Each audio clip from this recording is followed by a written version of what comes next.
સૌંદર્યથી ભરપૂર ડાંગ જિલ્લામાં ચોમાસાની ઋતુમાં પ્રકૃતિ સોળે કળાએ ખીલી ઉઠે છે, જેને માણવા પ્રવાસીઓ આતુરતાથી રાહ જોતા હોય છે। ત્યારે તમને અમે આજે ડાંગના સૌથી ઊંચા ગિરમાળ ધોધનો આહલાદક નજારો બતાવીશું। ચોમાસાની રાહ જોઈ બેઠેલા પ્રકૃતિ પ્રેમી પ્રવાસીઓ વરસાદના આગમન બાદ લીલીછમ વનરાઈથી ઘેરાયેલા ડાંગ જિલ્લાની મુલાકાતે અચૂક આવતા હોય છે।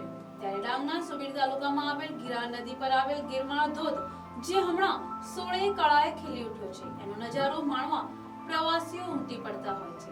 ડાંગ જિલ્લામાં ઉપરવાસમાં સતત વરસી રહેલા વરસાદને પગલે નદીઓ બંને કાંઠે વહેતી હોય અંદાજે 100 મીટરના ઊંચાઈથી પડતો ગિરમાળ ધોધ પ્રવાસીઓનું યાદગાર સંભાળણું બની રહ્યું છે, જેમાં પણ ખાસ કરી શનિ અને રવિવારના વીકેન્ડ માણવા કુદરતી સૌંદર્ય ધરાવતા ગિરમાળ ધોધ પ્રવાસીઓની પહેલી પસંદગી બનતું જઈ રહ્યું છે। ત્યારે આપ પણ એકવાર અચૂક આ ગિરમાળ ધોધની મુલાકાત લો અને ડાંગના કુદરતી સૌંદર્યને મન ભરીને માણો। મારું નામ રૈના છે। અમે સુરતથી આવ્યા છીએ ડાંગ સાપુતારા ફરવા માટે।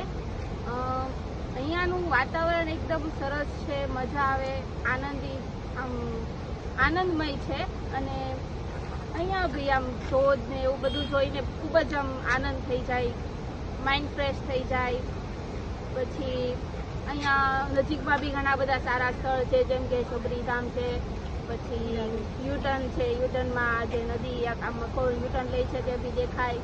ખૂબ સરસ આમ પ્રાકૃતિક દ્રશ્ય જોવા મળે છે, તો હું રેકમેન્ડ કરું છું કે તમે અહીંયા આવો। ડાંગથી વિનોદ ગાવિતનો અહેવાલ।